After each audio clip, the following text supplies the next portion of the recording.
So here's what our garden is looking like on August 8th, 2015, northern Wisconsin.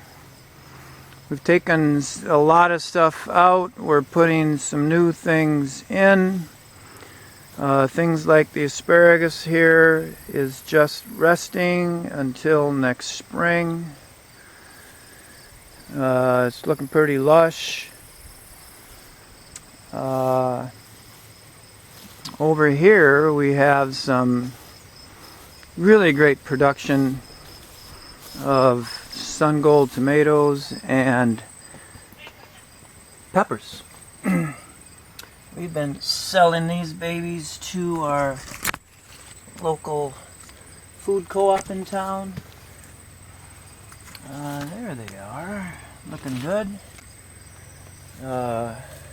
Sun golds. Really does well inside. They like a little extra heat. Here's where the garlic was and has been taken out. Now we're getting these beds here ready for the next thing that goes in. Probably some quick greens like spinach and some more lettuce. Who knows? Here's our cash crop. We raise a lot of late fall, winter storage crops. Onions, carrots, leeks, parsnips, beets, and the stuff's looking about as good as it's ever looked. It's been a great summer up here. Lots of really good strategic rain. Lots of help with weeding, although we're trying to get away from weeding more and going into cover crops and permaculture kind of things. Although it's hard to plant carrots in a bed of white clover. You gotta weed for some things. Parsnips, cucumbers, beans, melons.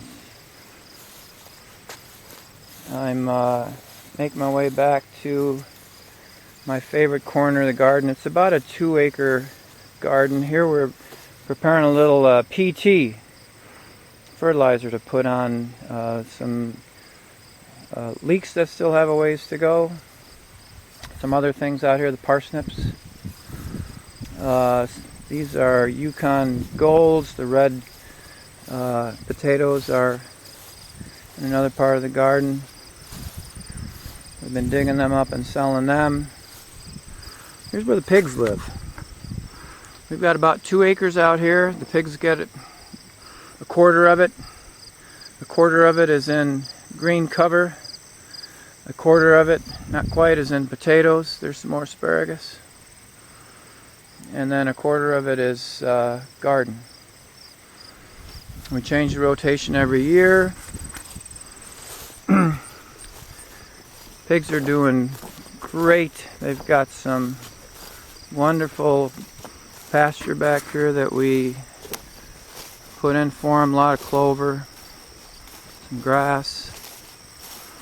They really don't wreck it too much. Obviously they're going to wreck it a little bit. And we just had 1.5 inches of rain a few days ago, so they've been tearing up their mud hole. You know, pigs, they just got to be in mud.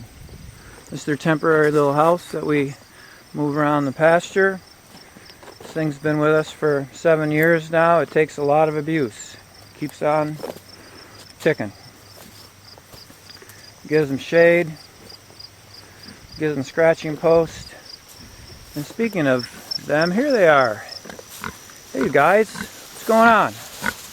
How's everybody? Coming for a visit, huh? Yeah? Yeah, it's about time to eat. Oh, look at you. You've been in the mud. Let's go back and see what you've been doing. Come on.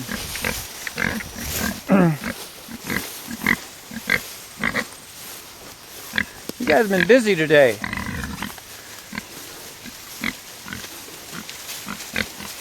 Yeah, this is some of the happiest pigs you're ever going to want to see. I'm telling you. Right here is our sweet corn. We always put it right next to the pigs, because when we get done picking what we want to eat, what we want to sell, what we want to freeze, we rearrange the fence and let the pigs right into here to finish it up.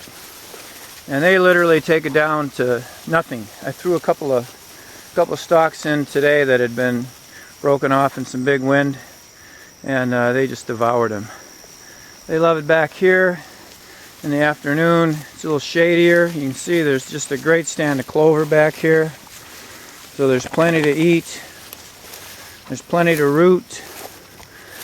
Here's where their perimeter is, and they like being into here.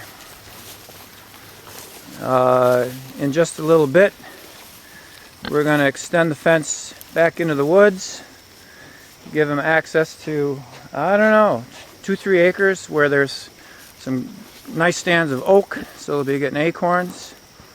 What are you guys doing? Don't eat my boots. What's the matter with you guys? They're a little hungry. It's about time to feed them. They do get some grain as well as everything you see out here. But you know, what can you say about pigs like this? You know, there's nightmares out there in Iowa and North Carolina of the way they treat these guys. They're smart enough to be pigs. They're about the smartest pigs there are, but they're still pigs. But they have different things they enjoy, and they don't enjoy being inside confinement areas where they can't move, where they gotta cut off their tails. Look at those tails. These guys got tails, I'm telling you. You don't want to cut it off because someone's going to eat it. So that's kind of what the garden's looking like right now. Very productive. Back here's pumpkins. Pumpkins we feed the pigs and chickens mostly. Grow some for the 6th grade for their pumpkin carving contest. Whoa! How about that? But we've been gardening this area back here for almost 28 years. There they go. Look at these guys munching away. They love that. They love their greens. They gotta have some grain, but they love their greens. So hope you enjoy this little shot of paradise out here. Sometimes I can't believe I get to live here. Steers and chickens are out in front. We'll get you a little update on how they're all doing. Like I said, it's been a great year here for growing. A little bit cool, but lots and lots of strategically placed rain. Boy, we got nothing to complain about. We haven't watered once this whole summer. Just inside the greenhouse is where we keep the stuff that likes it hot. Hope you're having a great day. We're getting ready to go into town for the Luck Fire Department corn feed. All the sweet corn you can eat for $1. And a bunch of other stuff as well. So again, hope you're having a great day. We had a great day out here, and I wish you could live in a place like this. This is not only the future of farming, it's, I think, the future of everything. Once we learn that the industrialists just don't have a good model for us. Have a nice day. We'll talk to you soon.